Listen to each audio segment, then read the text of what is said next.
What instant karma happened after she cheated on you? All right, Reddit, this went down like a year and a half ago, maybe closer to 2 years now. People still ask about it when they find out I'm single, so figured I'd finally write it all out. I'm Paul, 31 male, working some boring systems analyst job at a financial company downtown. Six figures, decent benefits, the whole corporate drone thing. Her name was Amanda. 4 years together, engaged for like 8 or 9 months. Met her at some charity bar thing a friend dragged me to. She was 28, pharmaceutical sales, made okay money, but burned through it like crazy. I should have paid more attention to that. But you know how it is when you're into someone. Got engaged because it felt like what you do after 4 years. We were living together, she was always on Pinterest looking at wedding stuff, all her friends were getting married. I proposed at this expensive restaurant she'd been hinting about for months. Ring was 8 grand. She basically picked it out herself. I saved up for it. Did the whole thing. She posted it everywhere immediately. The wedding planning took over her entire life. No date set yet, but she had spreadsheets. Color schemes, guest lists that kept growing. She wanted Napa Valley, destination wedding, 150 people minimum. Started at 30,000 budget, then 50,000. Last I heard it was pushing 70,000. My sister thought I was insane. I just wanted Amanda to be happy. My sister Alex is 3 years older. A corporate lawyer, takes crap from nobody. Never liked Amanda, said she had expensive taste and cheap character. I brushed it off because Alex has always been protective. Our parents died when I was 19. She basically raised me through college. Her opinion mattered, but I figured she just didn't see Amanda's good side. There's also my brother Kyle, 27, just finished his residency, ER doctor. Even he mentioned once how Amanda was always asking me to pay for stuff. I had a dog, Muffin. German Shepherd, adopted him 5 years back. Best decision I ever made. Amanda tolerated him. Never said she didn't like him, but also never walked him. Never fed him. Complained about dog hair. I did everything for Muffin. He slept in my office because Amanda didn't want him in the bedroom. The thing about Amanda was she had this way of making me feel like a jerk for questioning anything. New car because hers was unreliable. Did I want her stranded somewhere? Expensive dinners twice a week? We work hard, don't we deserve it? $600 purse. It's an investment piece. Every purchase came with justification that made me feel cheap for bringing up the cost. I make good money and I'm smart with it. Solid 401k, emergency fund that could cover me for 8 months. Some investments doing well. She had maybe 2 grand in savings and credit card debt she never talked about. I'd seen statements lying around though. At least 15 grand spread across 3 cards. So yeah, that was the setup. 3 months before everything exploded, Amanda started talking about this guy at work, Brett. New regional sales director, only 30, but already making director money. Amanda was impressed as heck. Kept bringing him up. Brett said this about the market. Brett's strategy is brilliant. Brett just got back from Scottsdale. Brett this, Brett that. I should have bought stock in the guy's name with how much I was hearing about him. I didn't think much of it at first. She was in sales, networking was part of the job. I was supportive. Then the late nights started. Used to be home by 6 or 7. Suddenly it was 9, 10, 11 p.m., multiple times a week. Grabbing drinks with the sales team. Strategy dinner ran long. Team building thing. I trusted her. So I just nodded, fed Muffin, ordered food, worked on my own stuff. She also started making these little comments. I'd want to stay in Friday night. She'd sigh about how she wished I was more spontaneous. I'd mention maxing my 401k. She'd roll her eyes and say you can't take it with you. Suggest cooking at home. She'd snap about not wanting to be an old married couple already. Should have been obvious. But when you're in it, you rationalize everything. The phone thing started too. Always on her phone, angling it away whenever I was nearby. 2 months before the end, I started planning this surprise trip. She'd mentioned wanting to go to this fancy resort in the mountains. Found the perfect place 3 hours north, 5-star everything. It cost me $2,200 for 3 nights. Ended up canceling everything a week later, lost the deposit. $700 down the drain. But wait, I'm getting ahead of myself. It was a Wednesday. Working from home, back-to-back meetings all day. Last one ended around 3:30. I was fried. Muffin needed a walk. Figured I'd grab coffee, clear my head. Amanda said she was working client meetings all day and wouldn't be home till 7 or 8. I'm walking back with Muffin, maybe half a block from our building, and I see her car in the lot. Weird as heck. She never came home during the day. Got closer, and there's some dude in the passenger seat. They're just sitting there talking, but they were sitting close. I stopped walking. Muffin sat down, panting. Watched for like 30 seconds. Then Amanda laughed. She touched his arm. My stomach dropped. I pulled out my phone, took some pictures, got her car, the plate, both of them clear in the frame. 3 or 4 shots. Then I turned around and walked Muffin the other direction. We walked for another 20 minutes. My brain was trying to logic it away, but I knew. It felt wrong. By the time we got back, her car was gone. Went inside. Everything looked normal. Fed Muffin, sat at my desk, stared at my laptop. Amanda got home around 7. Dropped her bag, kicked off her heels, said she had a long day. I asked how the client meetings went. She spun this whole story about a picky buyer. Didn't even blink when she lied. We got Thai food, ate on the couch. She complained about her day. I said maybe 10 words. Went to bed, barely slept. The next day, I checked the phone records. We were on a shared plan under my name. Pulled the detailed usage for the last 3 months. One number she'd been texting constantly, like 20, 30 messages back and forth some days. During work, late at night, early morning, didn't recognize it. Ran it through a reverse lookup site, got nothing useful. I sat on that for 2 days. Started noticing things I'd been too oblivious to see. How she took calls in the other room. Started dressing different on days she had important meetings. Friday afternoon, I told her I had to help my buddy move furniture. She barely looked up. Said no problem, she was meeting Celeste for drinks anyway. Didn't go help anybody. Went to a parking garage near her favorite happy hour spot downtown. Parked where I could see the entrance. 20 minutes later, she showed up. Stood outside on her phone. Wore this dress I'd never seen. Heels too high for a casual meetup. 5 minutes later, the same guy walked up. They hugged, lingering. Then went inside together. I sat there for 10 minutes gripping the steering wheel. Then I drove home. Amanda got home around 10, tipsy, good mood. Told me this whole story about Celeste meeting some guy and them all hanging out. I said nothing. Saturday morning, I told her I had errands. Took Muffin to Alex's place. Alex lives downtown, nice corner unit. Windows overlooking the river. Opened the door in workout clothes, coffee in hand. Took one look at me and knew something was wrong.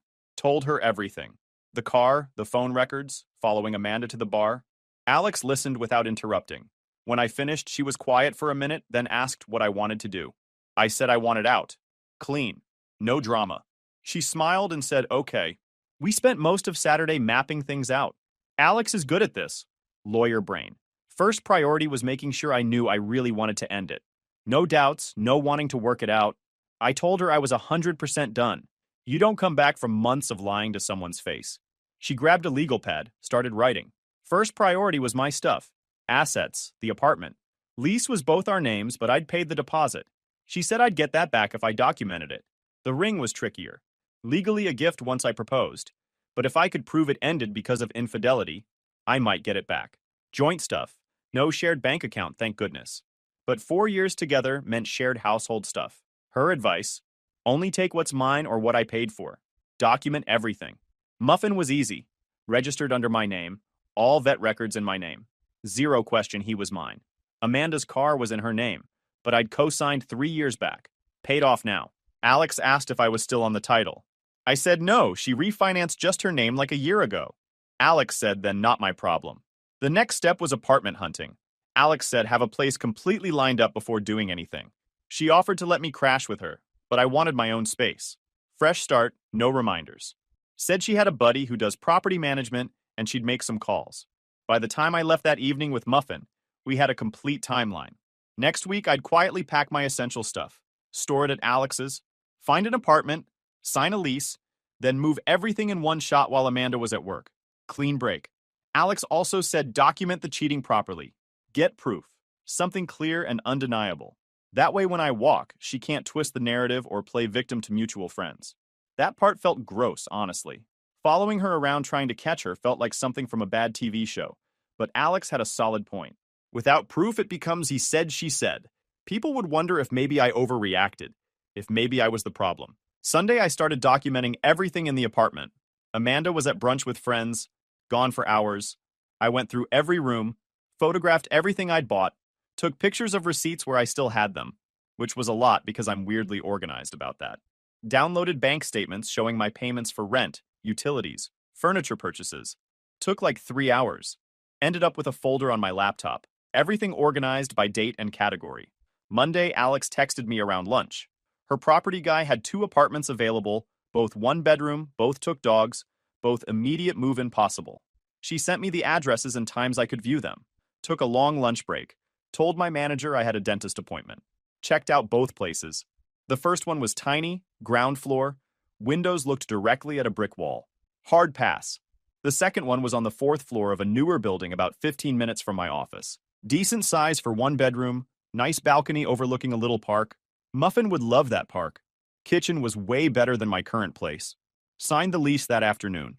First, last, and security deposit wiped out a chunk of my savings, but I had plenty to cover it. Move-in date was that Friday. Tuesday through Thursday I started packing. One box at a time. Stuff Amanda wouldn't notice missing right away. Clothes from the back of the closet, books, personal paperwork, toiletries I could replace. Took them to my car during lunch breaks, or after Amanda went to bed. Dropped everything at Alex's. She was keeping it all in her second bedroom. Wednesday, I rented a cargo van for Friday pickup. Got Kyle and two buddies from work, Steve and Martin, to help me move. Thursday night, I needed actual proof. Knew Amanda met Brett on Thursday nights. She'd claimed it was a weekly sales strategy meeting, but that story was obvious garbage now. Moving everything took 3 hours. It felt longer somehow, but it was efficient. My furniture, clothes, all my personal stuff, Muffin and all his stuff, food bowls, toys, bed, leash. Left behind anything that was hers or anything we'd bought together. Not one dish, not one throw pillow. Nothing. Just what was mine. Kyle kept asking if I was absolutely sure. If maybe we should talk first. Try to work it out. Told him talking was done. Already had this conversation 1,000 times in my head. Nothing left to say. By noon, the apartment looked completely different. Half empty. My whole life for 4 years reduced to empty spaces and bare walls. Stood there taking one last look while Alex loaded the last box in her car. She asked if I was good. I said yeah. She grinned and said Amanda was going to completely lose her mind when she saw this. I said I know. Alex said she couldn't wait to hear about it. Loaded Muffin in my car, drove to my new place with everyone following. 4th floor, new keys, fresh start. Unloaded everything, set up the basics. Alex ordered pizza. We all ate sitting on my living room floor. Muffin laid next to me, head on my lap like he knew something major just happened. Alex said I was going to be fine. Better than fine. I said I know. She said Amanda was going to spiral. I said yeah. She grinned wider and said, God, I wish I could be there when she gets home. I left the note on the kitchen counter of the old place, right in the middle where she couldn't miss it. Weighted down with her apartment keys. Told her I knew about Brett, had known for a while. Wasn't interested in explanations or apologies. Said I was done. Moved out today. Everything that's mine is gone. Muffin's with me. Paid my half of rent through end of lease, which was 3 more months. After that, she was on her own. Said engagement's off. I want the ring back. Paid $8,000 for it. And since this ended because she cheated, I was entitled to ask. She could mail it to Alex's address, or we could do lawyers. Her call. Said I documented everything. Also documented her and Brett. Photos and video included. Told her not to contact me. Don't text, don't call, don't show up at my work. We're done. Nothing left to say. Said I wasn't angry. Actually relieved. She wanted someone more exciting, more spontaneous, more willing to blow money on stupid purchases. Congrats, she found him. Hope it works out. I walked out, locked the door. First 24 hours were quiet. The phone didn't ring. No texts. Nothing. Spent Saturday setting up my place. Target run for basics. Took Muffin to a new dog park. Saturday night, Kyle came over with takeout and Chinese. Watched a game. Didn't talk about Amanda. Sunday morning, my phone started buzzing. 6 missed calls from Amanda. Bunch of texts. Didn't listen to voicemails. Read the first text and the last one. First one said, "Where are you? Why is all your stuff gone? Call me now." The last one said I was being childish. "We need to talk about this like adults. I can't just run away." Blocked her number. Blocked her on every social media. Blocked her email. Sunday afternoon, an unknown number called. Guy's voice. Aggressive. Had to be Brett. Asked if I was the jerk who abandoned his fiancée. I asked who this was. He said, "I know who this is. Amanda's a wreck because I walked out like a coward." I laughed. Told him that's rich coming from the guy who's been sleeping with someone else's fiancée for months. Silence. Then I said, "Yeah, I know who you are, Brett. Know you work together. Know about the Thursday meetings. Got video of you kissing her. So maybe don't call me a coward when you're the one sneaking around." More silence. Finally, he said, "Amanda deserves better than me." I told him then, "Congrats, she's all yours. You two can be mediocre together." Hung up. Blocked that number too. Monday morning, email at my work address. Amanda somehow found it. Subject line said, please read. Deleted without opening. Monday afternoon, my desk phone rang. Receptionist said there's a woman here asking for me. Says it's urgent. Please tell her I'm in a meeting and not available. But she's insisting. Then call security. I don't want to meet her. Heard her relay the message. Heard Amanda getting loud. Then the receptionist came back and said security's walking her out. I thanked her. Called HR right after. Explained everything. Broken engagement. Ex showing up. Potential harassment. They documented it. Flagged her with security. Tuesday, Alex called. Said, heads up. Amanda called me. She asked for your new address and asked me to convince you to talk to her. Haha. Girl's desperate. When I told her I won't, she lost her shit. Said she always hated me.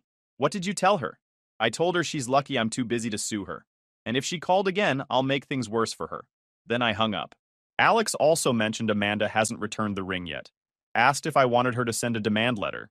I said give her a week. That week went quiet. No calls, no visits, nothing. Started settling in. Work from home 3 days, office twice. Muffin adjusted fast and loved the new place. Started running again. Something I'd stopped because Amanda said it was boring.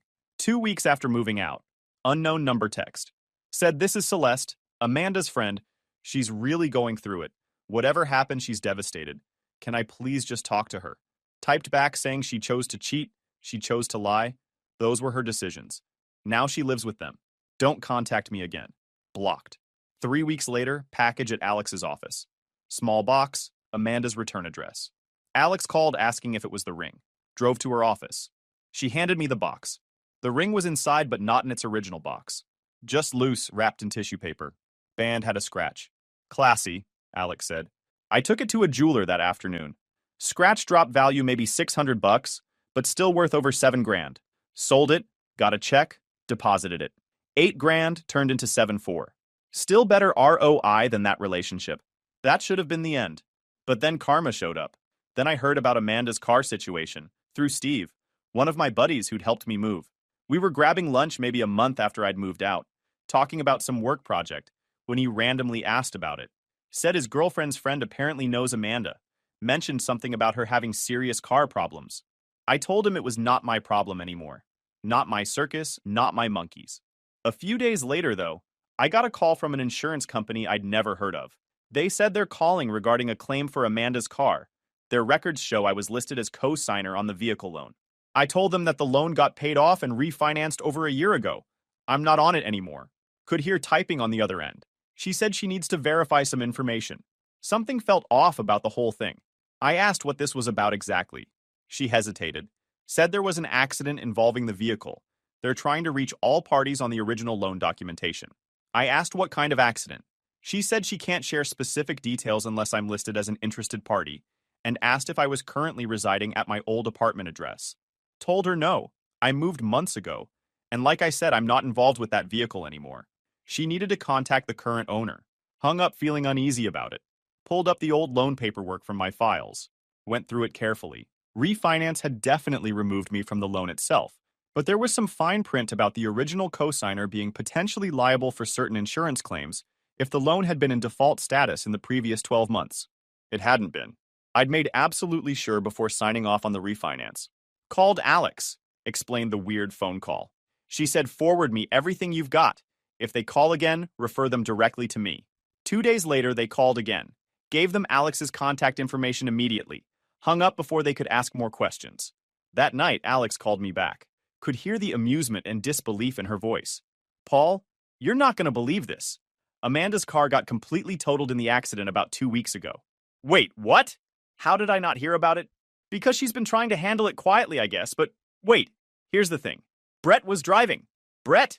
The same guy? Yep. He borrowed her car, ran a red light, T-boned another car. The other driver's fine, but both cars are completely totaled. And get this, Brett didn't have a valid license. My jaw dropped. No way. Yes! It's suspended 3 months ago for unpaid traffic tickets. Driving on a suspended license caused an accident, then ran from the scene before cops arrived. Oh God. Yup. Amanda's insurance company denied the entire claim because the driver wasn't legally allowed to operate the vehicle. Other drivers now suing Amanda personally for damages. That insurance company called me because they were looking at the loan history trying to figure out if anyone else could be held liable. I asked Alex if I was liable for any of this. She said correct and already sent them documentation showing I was removed from the loan over a year ago. No legal association with the vehicle. I'm completely clear. Sat down on my couch processing all this, asked what kind of damages we're talking about. She said other drivers claiming medical bills, lost wages, vehicle replacement. Could be anywhere from 20 to 40 grand depending on what they can prove in court. Holy cow. Amanda's completely screwed. Alex sneered. Insurance company dropped her. She's being sued. And Brett's nowhere to be found. Apparently, he quit his job immediately and moved back to his state. Now look, I probably should have felt bad for her. The normal, decent human response would have been some kind of sympathy, but all I felt was this cold satisfaction, like watching cosmic justice play out in real time. I asked what happens to her now. Alex said she'll probably have to settle the lawsuit. If she can't afford it, they'll garnish her wages. Could take years to pay off, and her car insurance rates will be absolutely insane if she can even get anyone to cover her. Financial ruin courtesy of trusting a guy with a suspended license. You really can't make this up. Then Alex continued, and I could literally hear the grin in her voice. Said also, she's been calling around trying to find a lawyer to help with the lawsuit. Guess whose firm she called? No way. Yep, Alex continued. The receptionist recognized her name immediately, sent her straight to voicemail. We're obviously not taking her case. Sleep. Conflict of interest, and also she's insane. I actually laughed. Well, I guess it's just karma doing its thing. Not just karma. Paul, this is stupidity colliding with consequences. A week after finding out about the car situation, a coworker named Lisa approached me in the break room. Lisa was cool. Mid-40s, been at the company forever, knew everyone's business somehow. Asked if she could ask me something kind of personal. I said, sure, go ahead. She said my ex Amanda, right? I said, yeah, why? Lisa looked uncomfortable. Said her daughter works at the same pharma company. Or worked. Amanda got fired 2 days ago, apparently. Set down my coffee mug. Said seriously. She nodded. Said the whole thing's been a mess from what her daughter said. Amanda kept missing work. Showing up late when she did come in. Had some kind of public meltdown in a team meeting. They put her on probation. Then she just stopped showing up entirely. Didn't know what to say to that. Lisa said her daughter mentioned Amanda was always talking about some guy from work. Then he quit suddenly and disappeared. After that, Amanda completely fell apart. Brett? That's the one. Anyways, thought you should know Amanda's been asking around about you. That made my skin prickle. Told Lisa she already tried showing up here once. Security walked her out and HR flagged her name.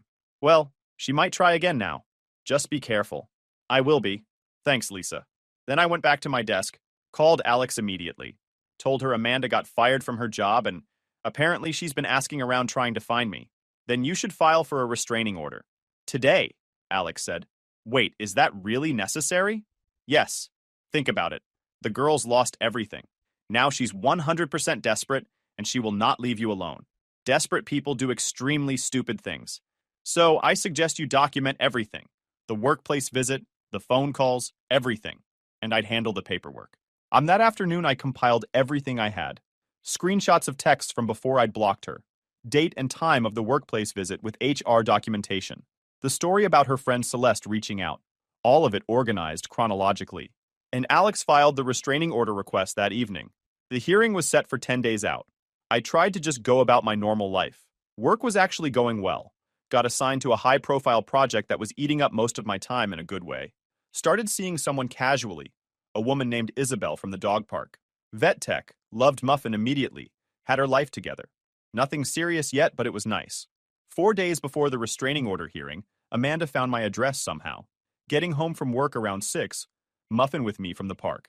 I walked into my building, checked mail, and headed for the elevator. Then I heard it. Are you kidding me? I turned around. Amanda sitting in the lobby. She stood up, looked terrible. Amanda, don't, I said. Don't! She snapped immediately. You ghost me, steal my dog, ruin my life, and you're saying don't? The security guard was already standing up, moving toward us. I kept my voice calm. No, you ruined your own life. You need to leave. We were supposed to get married. She started getting louder. 4 years and you just walk away like I'm nothing. Enough. My voice was rising. You were cheating on me for months and you still got the nerve to gaslight me about it? Get the heck out of here. There's nothing to discuss. I made one mistake. People make mistakes. She tried a different angle. The guard reached us. Ma'am, you need to leave the building. Now. No! She yelled, ignoring him. I want Muffin back! You can't just take my dog. He's my dog. Always was. You never gave a darn about him. That's not true. The guard stepped between us. Told her to leave now, or he's calling the police. Amanda looked at me over his shoulder. How can you be so cold? Did I ever mean anything to you? You meant everything. Now you are nothing to me. We're even. Then the guard started escorting her out. She was still yelling, saying I'll regret this. She gave me the best years of her life. Blah, blah, blah. Went upstairs, locked the door, sat on the couch. Muffin jumped up, put his head on my lap. Called Alex. Told her about the whole thing. Okay, I'm bumping up the hearing. Filing an emergency request. If you see her again, call the cops immediately. Do you think she'd try something else? Paul, she's desperate. Of course she will. She was right. Because the emails started at 2 a.m. that night. Went to bed around 11, phone on silent like usual, woke up at 6 to get ready for work. 38 unread emails waiting. All from Amanda. She'd created multiple different email addresses, sent messages from all of them. The first few were apologetic. Said she knows she messed up, misses me so much. Then angry. Called me a coward. She wasted 4 years on me. Then paranoid. Said she knows what I'm doing. Me and my sister planned this whole thing. The last ones were concerning. Said think I can just move on? Start over like she never existed? I forwarded every single one to Alex. She called within 5 minutes. Told me not to respond to any of these. She's filing the emergency restraining order motion this morning with all of this as evidence. 8:30, call from my office HR director. Said she needed me to come in as soon as possible. There's been a situation. Got there by 9. The HR director and building security waiting brought me into a conference room. Told me my ex showed up here this morning at 6 a.m. before building security arrived for the day. Tried to access the building through the loading dock. Got stopped at the doors. When security arrived and tried to remove her, she started screaming that I'd assaulted her and stolen money from her. My stomach dropped. The HR director said, "Don't worry. Security cameras show she's lying." Never got past the entrance, clearly agitated. I had to call the police. She slid a folder across the table. Said copy of the police report and their incident documentation. Amanda's officially trespassed from the building now. If she comes back, she gets arrested immediately. I told the director I was sorry this was affecting my work. She shook her head, said not the first bad breakup to spill into the office. Take the day. Work from home if I need to. Left the building, drove straight to Alex's. When I arrived, Alex said the emergency restraining order was filed. Adding the emails, the office incident. We've got clear documentation now. This is a pattern of escalating harassment. By evening, the temporary restraining order was approved. Alex had it served to Amanda's parents' house. Apparently, she'd moved back home after losing the apartment and getting fired. Thought the legal order would snap her back to reality. Make her understand this was serious. Wrong. 2 days later, I got a call from my old landlord. Said, "Hey man, sorry to bother me. Amanda's been calling nonstop, saying I vandalized the apartment, demanding he withhold my security deposit. I told him that's complete garbage. I documented everything when I left. He said I know. I did the final walkthrough myself after you moved out. The place was fine. Already mailed your deposit refund weeks ago, actually. Asked what she's saying exactly. He said she's threatening to sue him if he doesn't give her my deposit. Says I abandoned her, and she's entitled to it since I broke the lease. Asked him to forward me everything she sent. He sent over a dozen voicemails and emails from her, all completely unhinged, claiming I'd destroyed property, stolen her belongings, owed her thousands of dollars. Full-on alternate reality stuff. Forwarded everything to Alex immediately. The full restraining order hearing was that Thursday. Small courthouse downtown, civil courtroom. Sat in the back while Alex presented our case to the judge. Laid out the complete timeline of Amanda's behavior. Workplace visits, emails, apartment incident, harassment of my landlord and other contacts. Amanda was there with a public defender. Looked even worse than she had at my building. When it was her turn to speak, she immediately broke down crying. Said I ruined her life, left her with nothing. Lost her job, her car, her home. All because I walked away without any warning. The judge asked if it's accurate that she engaged in an extramarital affair that I discovered. Amanda wiped her eyes, said we weren't married. It wasn't extramarital. The judge said they were engaged, cohabiting.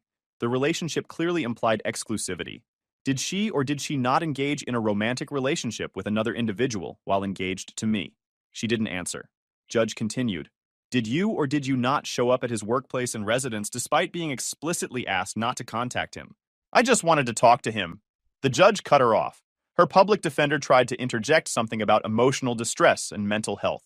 The judge held up a hand, told Amanda her behavior constitutes clear harassment.